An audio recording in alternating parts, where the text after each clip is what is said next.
Wabarakatuh. Terima kasih telah diberi kesempatan. Kita ingin melihat bahwa di negara kita ini sepertinya ada nilai kebenaran yang berbeda dari masing-masing belakangan ini ya. Misalnya orang yang membaca kitab kuning kemudian dia meyakini kitab kuning itu memiliki nilai kebenaran yang betul-betul diyakini sebagai keputusan agama. Kemudian lagi orang yang meyakini nilai kebenaran yang lain juga mempertahankan nilai kebenaran yang lainnya. Misalnya seperti yang sekarang tumbuh ya, yang apa itu namanya ada istilah bid'ah, kemudian kafir dan lain-lain. Dan bukan hanya di negara kita saja, saya kira ya. Ketika kita melihat juga di negara-negara yang muslim, negara muslim di belahan dunia yang lain, juga negara Islam itu seringkali mempertahankan nilai kebenaran yang mereka yakini. Nah, ini persoalannya apa sebenarnya? Kalau kita melihat di negara maju, sepertinya memang seperti yang disinggung atau ditegaskan oleh Buya tadi, bahwa kita memang masih usianya muda lah. Tidak seperti Amerika yang sudah 200 tahun lebih, atau apalagi Inggris yang disebut sebagai negara induk ya. Ya, kita memang belum seperti mereka. Akan tetapi kita melihat mereka itu sepertinya satu persepsi untuk membangun satu bangsa dan negaranya. Nah, sementara kita enggak. Ini persoalannya apa? Kita ini selalu gontok-gontokan di persoalan-persoalan yang seperti itu. Padahal prinsip atau nilai-nilai yang diuraikan Buya dalam tafsir Al-Quran ini luar biasa. Nah, itu. Jadi persoalannya apa sesungguhnya ya? Demikian, terima kasih. Assalamualaikum warahmatullahi wabarakatuh. Terima kasih Kang Im dari Tegal Gubuk. Bisa langsung direspon Bu ya, ini tentang nilai-nilai kebenaran yang berbeda. Memang kita semua bingung ya, dan saya berbicara sampai mulut saya berbusa-busa, tapi nggak masalah. Soalnya kita berbeda pendapat ya wajar lah, tidak suatu hal yang aneh. Dimanapun selalu terjadi berbeda pendapat. Jangan-jangan Anda bercita-cita ingin mempersamakan pendapat, nggak mungkin terjadi ya. Jadi yang penting nanti di penghujungnya kita saling menghormati terhadap pendapat yang berbeda-beda, sudah selesai. Kalau Anda yakinnya benar ya itu silakan. Nah, ini teori tentang kebenaran yang relatif itu sudah dimulai sejak zaman sofisme oleh Anaximenes dan Anaximandros, termasuk juga Pythagoras. Kita 350 tahun sebelum Masehi ya, itu zamannya Aristoteles. Nah, sebelumnya lagi itu adalah sofisme, atau dalam bahasa Arabnya disebut dengan safsatoiyin, safsatoiyah. Ya, artinya yang merelatifkan kebenaran. Jadi kebenaran tidak satu, bisa banyak, dan sifatnya subjektif. Ya, kebenaran itu sifatnya subjektif. Contoh yang paling gampang, saya, Pak Tato, Pak Far menilai seorang perempuan sah ketika kita berbeda. Kata Pak Tato, cantik sekali. Ya, kata Pak Afkar, jelek sekali atau sedang. Kata saya, jelek sekali. Mana yang benar? Ya semuanya benar, karena sifatnya subjektif. Jelek atau cantik sekali benar menurut Pak Tato. Ya kan? Sedang benar menurut siapa? Buta Afkar. Jelek sekali benar nggak? Benar menurut Buya Sakur. Tiga-tiganya benar. Kan masalah subjektif. Berawal dari sudut pandang kita yang berbeda. Dengar baik-baik, ini teori safsataiyah. Kata saya, cangkir ini atau gelas ini ada di sebelah timur. Kata Pak Tato ada di sebelah barat. Bener nggak? Bener nggak sebelah timur? Kata saya. Bener menurut Buya tasakur. Tapi kata-kata sebelah barat, ya benar juga menurut Tatato. Jadi sebelah timur menurut Buya ya benar, sebelah barat menurut Tatato ya benar. Kenapa? Karena duduk kita posisinya berbeda. Terus apalagi? Nah, tetapi kebenaran yang bersifat relatif ini itu merupakan ancaman bagi filosof-filosof yang sekelas Aristoteles dan Socrates. Ini akan meruntuhkan nilai-nilai kebenaran. Nah, kalau begitu kita tidak punya standar dong. Akan hancur semua nilai yang ada itu. Akhirnya apa? Ya sekarang dewek nantinya. Yang benar mana? Yang nggak ada akhirnya. Begitu nilai kebenaran tidak ada, kita menjadi kacau balau, akan menjadi runtuhnya kemanusiaan. Makanya munculnya filosof-filosof Yunani kuno seperti Aristoteles, seperti Socrates, seperti Plato dan sebagainya, itu adalah merupakan antitesis terhadap gagasan-gagasan sofisme itu. Kenapa demikian? Tetapi sekalipun kita tetap berkokoh ada satu kebenaran yang menjadi patokan duga kita bersama, ini yang benar ini yang tidak. Tetapi tetap selama itu nilai-nilai yang kita usung, apa nilai-nilai sosial, nilai-nilai moral, nilai agama atau norma ya, norma agama, norma sosial, norma apa lagi? Norma hukum, norma adat. Itu dalam perjalanan manusia, norma-norma itu bergerak, tumbuh berkembang bersama tumbuh berkembangnya manusia. Jangan dipungkiri, inilah hidup seperti itu.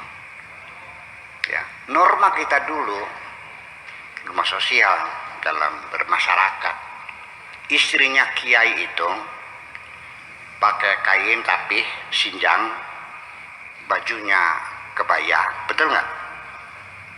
Ya, bahannya brokat, warnanya putih, belum pakai furing. BH-nya warnanya merah, kelihatan nggak? Terus pakai kudung, belum ada orang pakai jilbab loh, pakai kudung. Kudung pun hanya sekedar menutup kepala, rambut tidak ditutup. Waktu itu hebat nggak? Hebat. Jadi istrinya kiai masuk neraka nggak? Enggak lah.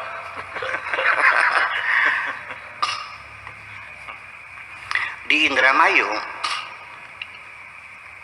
kalau orang keluar pakai BH yang warnanya warna-warni, ada merah, ada hijau, ada kuning gitu, warna-warna norak lah zaman dulu mah. Dan ada kantongnya BH-nya itu.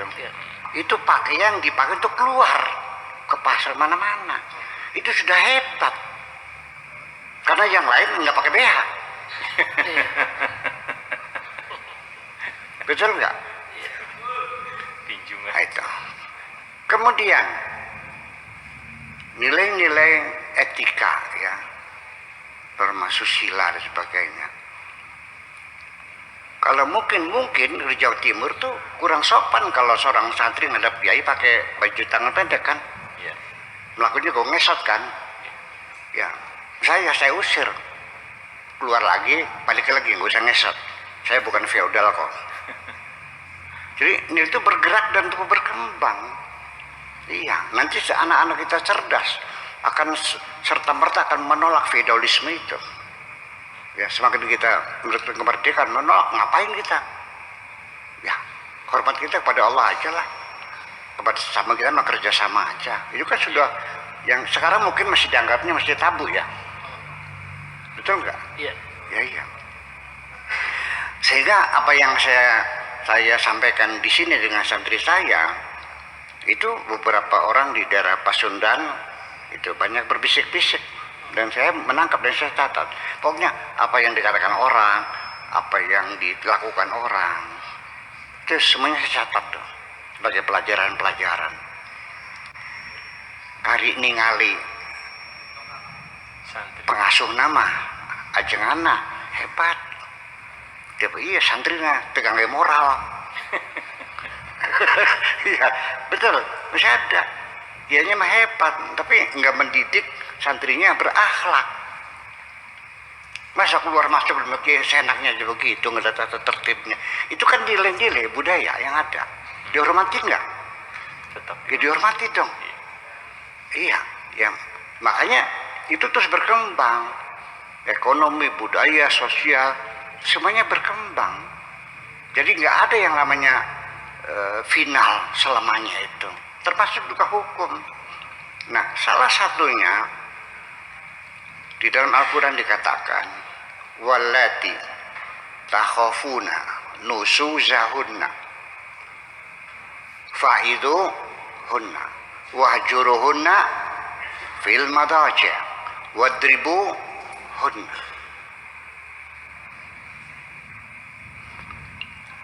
Perempuan yang sering membantah, selalu membantah, pertama dinasehati, faidunna, nggak nurut, wahjuruhunna fil madaji', bisa ranjang, nggak nurut, wadribuhunna, pukullah istrimu. Pada zaman itu mukul istri itu paling ringan, yang terjadi diinjak-injak pada zaman itu. Iya. Dia disiksa, langsung cerai, tendang semuanya. Karena perempuan belum ada harganya. Jadi itu pun ketika akan menceraikan itu harus ada proses musyawarah keluarga besar. Fadu hakaman min ahliya wa hakaman min ahli. Oke? Jadi Islam pada zaman itu hebat nggak? Hebat. Nggak boleh diinjak-injak, dibunuh, nggak boleh. Ya, sebatas memukul saja, juga pukulan yang tidak melukai. Kan begitu, hebat nggak? Sekarang boleh nggak mukul istri? Masuk penjara kamu. Berarti bertentangan Al-Quran. Nah, itu salah pahamannya di situ. Ya, apapun yang namanya ketika kita ada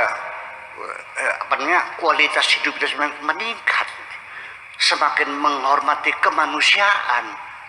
Mengapa Islam menghalangi? Tapi nyatanya kan di demo ketika undang-undang pernikahan itu diresmikan, itu di demo.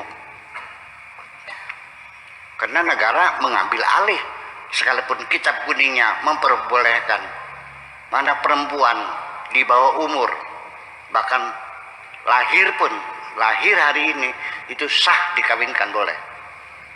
3 tahun, 4 tahun boleh. Cuman ada syaratnya, kalau bayinya kurus nggak boleh dipakai. Kalau gemuk boleh. Anda masih setuju dengan pedofilia seperti itu? Tidak. Mau Anda mau terapkan hukum yang ada pada kitab kuning untuk masyarakat Indonesia? Itu kan persoalannya. Jadi dikiranya Islam itu seperti itu. Oh tidak, bukan begitu. Jadi jangan melihat ini satu hal yang paradoks dan kontradiksi ya. Bahwa ketika Islam tidak melarang nikah paksa, nikah di bawah umur, memukul istri malah disuruh, malah itu bukan pelanggaran HAM. Dulu belum ada HAM. Islam yang terbaik waktu itu. Yang tadinya perempuan diabaikan, tidak dapat warisan, menjadi dapat warisan, tetapi secara bertahap, separuh dulu, kan begitu. Jadi artinya tolong dicatat bahwa hukum-hukum Islam yang sekarang kita mengerikan, potong tangan, orang tidak sholat dibunuh, orang murtad dibunuh, orang pindah agama dibunuh, orang tidak zakat dibunuh, orang tidak sholat dibunuh. Apakah itu akan diterapkan? Ya mikir dulu dong, mikir dulu, ya kan? Ini apapun yang dijelaskan dalam kitab kuning dalam Al-Quran itu bukan berarti membenarkan tradisi yang terjadi waktu itu. Adapun Islam mengatur itu hanya mengakomodir, bukan melegalisir. Paham, Bli? Ya. Paham nggak? mengakomodir, bukan melegalisir tradisi-tradisi yang baik, ya, kearifan-kearifan lokal yang memang layak untuk dipelihara oleh Islam, diakomodir kok. Sebelum Nabi lahir di Arab orang sudah sunat kok. Jadi sunat ini syariat Nabi Muhammad murni dari langit atau sebelumnya sudah ada? Mandi junub, orang Arab pada mandi junub. Apa itu dibawa Nabi Muhammad dari langit atau memang itu tradisi yang sudah ada? Naik haji, sebelum turun perintah haji, sebelum Nabi lahir sudah ada orang haji. Ketika haji menjadi rukun Islam yang kelima, apakah itu murni dari langit atau mengakomodir budaya yang ada? Sehingga saya berhipotesa, jangan-jangan kalau Nabi lahirnya di Indramayu, kayak ada Nadran. Ya kan seperti itu. Berhipotesa gitu. Nanti bisa berbeda, bisa berpisah, tidak masalah. Nah, kemudian lagi yang menjadi masalah nanti yang harus kalian ketahui, andaikan, ini berhipotesa kan boleh andaikan, mereka bisa menerapkan syariat Islam di Indonesia. Tolong dipelajari dulu. Saya titip masalah ya. Tolong dipelajari dulu. Kita ini kan common society, masyarakat madani. Ya, kita bangun bersama-sama dengan agama lain, dengan suku lain. Betul nggak? Ini milik kita bersama, betul nggak? Nah, ketika diterapkan hukum Islam, bagaimana mereka? Suruh pergi gitu. Itu satu. Kemudian juga tolong dipikirkan dulu sebelum diterapkan syariat Islam. Andai kan ini mah, mungkinkah di dunia modern abad ke-21 dalam hukum dalam satu negara yang majemuk seperti kita diterapkan hukum yang berbeda, ada dikotomi. Dalam Islam, hukum untuk orang merdeka berbeda dengan hukum budak sahaya. Betul nggak? Kalau yang kau bunuh orang merdeka, kamu dikisos. Kalau budak, tidak. Betul nggak? Kalau perempuan merdeka, janda nunggu idah. Kalau budak kerampasan nggak ada idahnya.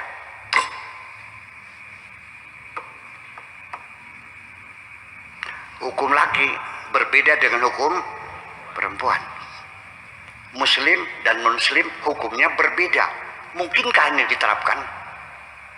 Coba pikirkan dulu.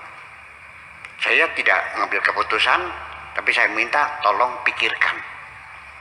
Ya, saya menunggu jawaban dari kalian. Bagaimana solusinya? Hukum mesti berlaku sama dan setara. Siap enggak? Ini persoalannya. Jadi ada banyak masalah yang kita simpan. Ya kan begitu? Betul enggak? Nah, ini yang kita selesaikan. Kita bukan bicara berangan-angan. Ya, seorang nanti kalau karena dia bukan orang Islam harus bayar jizyah. Jizyah itu bukan doriba ya, bukan pajak ya. Itu jizyah itu adalah sejumlah uang yang diserahkan kepada pemerintah Islam bagi warga yang beragama non-Muslim, ya. Yang di dalam Al-Qur'annya dikatakan walladzina ya qatilul ladzina laqatil ladzina la yu'minuna billahi wal yawmil akhir wa la yahkumuna bima wa la yuharrimuna ma haramallahu wa rasuluhu walladzina la yadinuna bidin haqqi min alladzina utul kitab ya hatta yu'tul jizyata an yadin wa hum shaghirun. Mereka bayar jizyah. Itu bukan pajak. Pajak ada lagi. Jizyah itu adalah sebagai imbalan mereka dilindungi oleh negara Islam untuk tinggal di negeri itu, untuk keamanan. Jadi kalau sekarang apa namanya? Ya jatah preman. supaya dilindungi bayar, umpamanya seperti itu. Jadi uang keamanan lah, gitu macam itu. Mungkin kau lakukan di sini. Iya, sebelum itu terjadi, negeri ini bubar kok. Percaya? Bubar. Tega. Indonesia ini merdeka, harganya mahal. Dibayar dengan nyawa dan darah. Tidak semudah itu kita bubarkan negeri ini. Itu persoalannya. Jadi nggak usah bingung lah Bang Em lah, ya kan? Ya, bilakan kepada mekanisme berikutnya bagaimana sebentar lagi ya dekat pemilu gitu. Ya, tinggal kita bagaimana mencari pemimpin yang konsekuen, konsisten, yang adil dan sebagainya, itu saja persoalannya. Oke, itu aja kira-kira. Ya. Baik, demikian